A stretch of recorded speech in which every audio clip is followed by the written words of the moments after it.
The future isn't exactly bright for the city car or the Super Mini. Increasing emissions regulations are making it harder and harder for manufacturers to justify building them and selling them. However, it's not all bleak and bad news because, with their short journey lengths and their compact dimensions, these cars are perfect for electrification. So to find out if battery really is best, we've got together two of the latest and most interesting contenders in the form of the Honda E and the Mini Electric.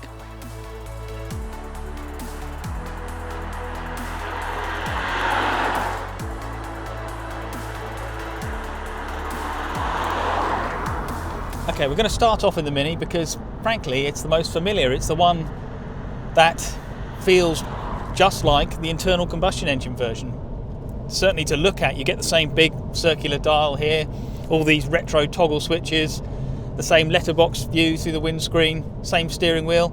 The only real difference is we've got this fancy looking dial pack in front of us with range and charging information.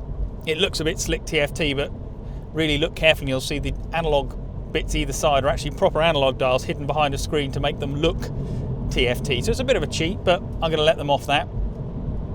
And the familiarity extends to the driving experience because it feels like a Mini to drive. You get that same up and atom eagerness to change direction, really quick steering. It's good fun to drive like a Mini. And obviously it's quick too because the Mini has the advantage on the numbers. So this electric motor is 181 brake horsepower. It's the same one that's used in the BMW i3, and you get an instant surge of torque, and it's really, really quite quick. I think they reckon 0 to 62 in 7.3 seconds, so it beats the Honda there. And you get that smooth, linear power delivery that really kind of suits the Mini's scampy, rabble-rousing character. It really is good fun, this Mini. The handling is nice and precise and direct, and BMW have worked hard on the one pedal driving aspect of this, so you get lots of regen braking where you can lift off the throttle, pile energy back into the batteries, and it really works well. It's one of those ones like the Nissan Leaf where, coming up to a junction now, I only have to touch the brakes at the last minute to get the car to stop. And not only does that help you harvest energy and get that range up even more, it improves your driving as well. You anticipate more, and it's one of those neat tricks that while you lose some involvement without an internal combustion engine, you gain something back. It's another little trick to learn to improve your driving, to learn to do something different, and I like that. I've got to say, I do like that.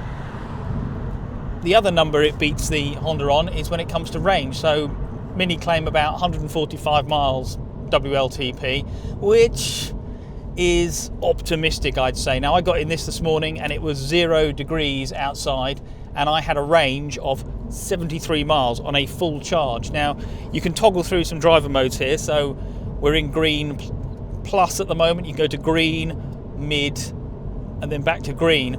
Now, green plus adds a few extra miles, so I managed to eke it up to 90 miles, which was good, especially given I had to drive 40 miles to get to the location.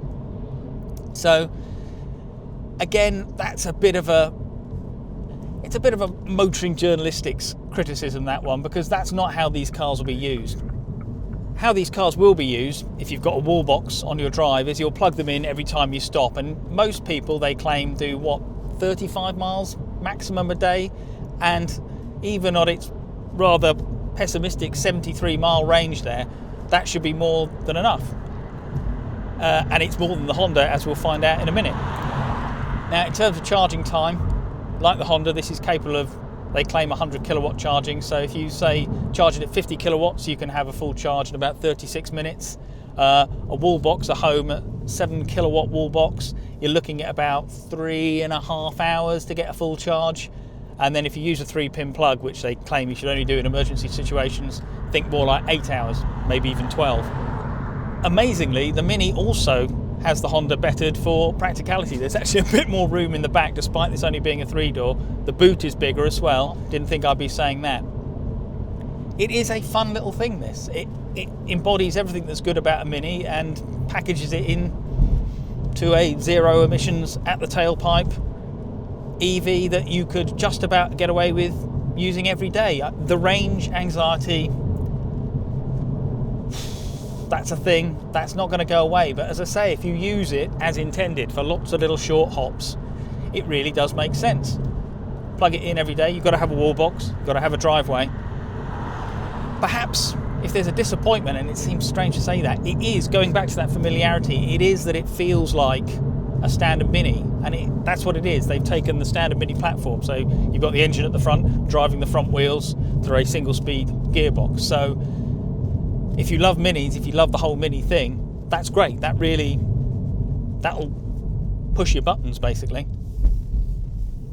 But there's also a sense that it's a little too familiar. When you're buying an electric car, maybe you want to make a statement, you want it to be a bit different, you want them to say, hey, this is a brand new package, we don't have to stick by the normal internal combustion rules, we can put the engine where we want, we can put the batteries where we want, we can design the interior as we want. And I think that's a positive for electric cars. So this is a great electric Mini. Is it a great electric car? I'm not so sure. Like I say, I like it, it's great fun to drive. There are other little quirks, I've got to say. So the sat-nav system, there are just little frustrations like finding charging places. Now, you'd have thought that would have been quite crucial on an electric car. Where am I going to charge it? Surely I just plot it into the sat-nav. And it will do that, but I would have thought that would have been one of the first things when you hit nav destination. First option is charging station, but you have to go through various sub-menus. Niggly thing, I know, but it's an electric car. Overall though, I like the Mini package. It's fun. It's great fun to drive. That's its USP basically. If you're looking for a little runaround, urban, suburban runaround that's great fun to drive, then this is the one. I mean, you can really throw it into a corner like you can a standard Mini. There's loads of front end bite. You can feel it loading up both axles. And if you get a bit cheeky, you can even change your line on the throttle, give it a lift, and obviously with that heavy regenerative braking, it puts weight on the nose and it'll rotate nicely. It's a fun little car. Do I like it more than Honda? Let's find out.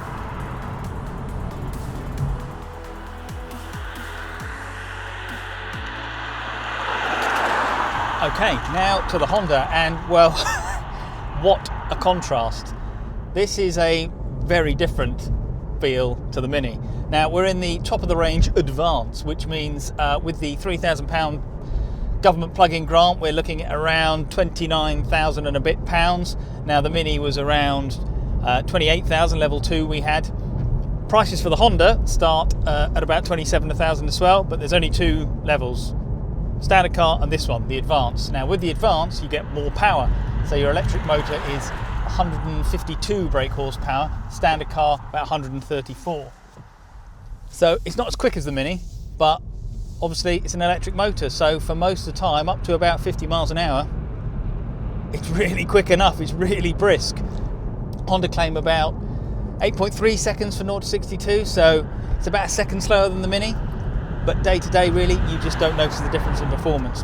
What you will notice is this interior, and as I say, it is a complete contrast to the Mini. This is Star Trek, Battlestar Galactica, whatever. It's like next level sci-fi stuff. Now, you probably see we've got this massive screen across the whole dashboard of the car. So I've got instrument pack in front of me, and then I've got two separate screens here which I can tab between, so I can either have sat-nav screen and infotainment, or I can flip them so I can have infotainment or sat-nav screen to make it easier to use. Otherwise you are literally reaching across to the passenger to use the screen. It looks overwhelming at first, and I can see why, because there's a lot going on, but it actually works better than you'd think. And there are so many different functions you can use. You can have wallpapers. I mean, it is mobile phone on four wheels, so that's something you have to get your head round. You might not like that, I'm not sure. I'm totally on board with car as technological handbag jewelry, but there you go, it does look cool, so I'm going to go with that. Also, than the Advance, we've got these really cool virtual mirrors. So there are two cameras mounted on the doors each side, presumably to reduce drag, to improve aerodynamic efficiency, and to eke out the range out a little bit more. We'll get to the range in a minute. And so you get the picture projected either side at the end of the dashboard. Seems very strange at first, but you quickly get used to it and don't notice it. In fact, you're having to move your head less far to see what's behind you, and that's pretty cool. A bit more odd is the rear view mirror, which is also a camera, but it's in the same place as a rear view mirror, taking up the same space, and it does give you quite a weird perspective on the world, which, when cars are coming up behind you, it does look like you're about to have a nasty rear end accident. Bit strange, but also quite cool. Now, to drive, performance aside, the Honda is a more easygoing car than the Mini. There's not that kind of infectious up and atom attitude. It doesn't want to dive into every corner. It's not a car you want to thrash. The ride comfort is smoother. There's still some firmness there, but it's much smoother. The rolling refinement is better. You don't get as much road noise. It kind of suits the mien of an electric car. You've got the quiet motor. Why not have a quiet ride? It's more relaxing. And you get this ridiculously tight turning circle. So around town, it's like a London cab, basically. You can turn on a sixpence, and that, I think, is really good. Really enjoy that. It kind of suits what this car's going to be used for, which is probably urban, interurban, suburban travel, where you're ducking in and out of traffic. You're not really going that quick. What you want is something small and nimble, and it's nice. And the easygoing nature of the car, I like that. And because this is a bespoke electric vehicle, we've got the skateboard platform. So whereas the Mini's dealing with the old Mini architecture, engine up the front, we've got front wheel drive, this has got that skateboard architecture with an engine at the back, rear wheel drive, and that's also what gives you your ridiculous turning circle. So you've got no corruption through the steering. It's not, I'm not going to say it's quick or feel some steering, but when you gun the throttle, you don't get any torque reaction whatsoever, whereas in the Mini sometimes you get a little wobble of torque steer as it's trying to put down all that torque. Like the Mini, you can alter the regenerative braking. So the Mini has 3 stages of regenerative braking. This has got 2. You press a button here and you get regenerative braking. It is good one pedal feel. You can, like the Mini, you can almost pull to a complete stop without touching the brake pedal. That's pretty cool. Strangely, there's no eco mode, certainly not one I can find, so please feel free to type in the comment section below where I should be looking. But we can choose between normal and sport, which, like the Mini, sharpens up the throttle, adds a bit of weight to the steering. But why would you want to on a car like this? These aren't, certainly the Honda, it's not a sporty car. It's just a car to get in and enjoy driving. It's easy going. So it's not as fun to drive in the Mini in the accepted sense of fun, but it's just fun from a being in it point of view. I love the cabin architecture. It's, yes, the screens are overwhelming, but it's also minimalist. So you get this big area down here because there's no transmission tunnel. Get these lovely minimalist buttons. So there's just enough buttons to operate the heating and ventilation controls and the screens. No more than you need. It's just a great thing to be in, and obviously it looks fantastic. Both of these cars are kind of retro inspired. The Mini, obviously we know all about that, but this harks back to the 1973 Honda Civic, and the number of looks you get in it. I've been in supercars that get less attention than this Honda. Now, in terms of living with it, well, the range ain't brilliant. So Honda claim 120 miles. Now, when my colleague got in this car to bring it over to this shoot, fully charged, 65 miles. That's not great. But again, it's all about lifestyle, isn't it? It's all about how you use the car. If you can plug it in at home every night, that won't be a problem. But it is range anxiety. I think even if you knew you're not going far, to always be looking down and going, oh, I've only got 40 miles. It's always nagging away at the back of your head. But it charges quickly. So like the Mini, we can get rapid charging. So 50 kilowatts takes around 30 minutes for 80% charge. Again, on a home wall box, 3.5 hours for a full charge. So it's not too difficult to live with, assuming it fits in your lifestyle. And that's always going to be the caveat with these cars. Do they fit in your lifestyle? Well, if they do, which one do you go for? The Mini, it's familiar, it's fun, it's great fun to drive, but this just feels different. This feels like you're making a positive choice to buy an electric car. It's different. Yes, it's not as fun to drive in the accepted sense, but it's not bad. It's really not bad. That tight turning circle, I mean, it's a tiny little thing, nips through gaps, steering's nice enough, body control's good, you know, it's it feels nicely sorted, but it's just the sense of occasion you get from being in this car. It's different, and it feels different, and it looks different. Cool though the interior design is, though, it's not massively spacious. This is a 5-door, which adds a frisson of extra practicality over the Mini, but there's not a great deal of space in the back, and the boot is best described as vestigial. You can pretty much fit your charging cables in there, a couple of bags of shopping, and then you're done.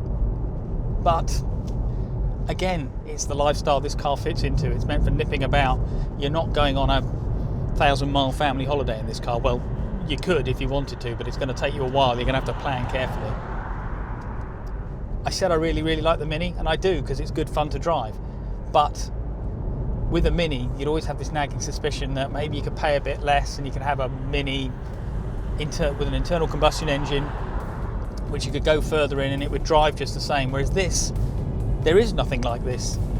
The Honda E is the Honda E, and it feels different and special.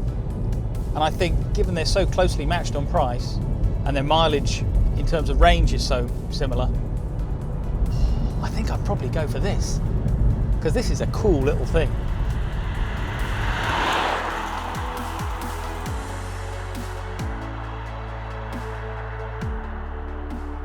If you enjoyed this video, click the like button. And don't forget to subscribe and turn on notifications so you never miss another Autocar video.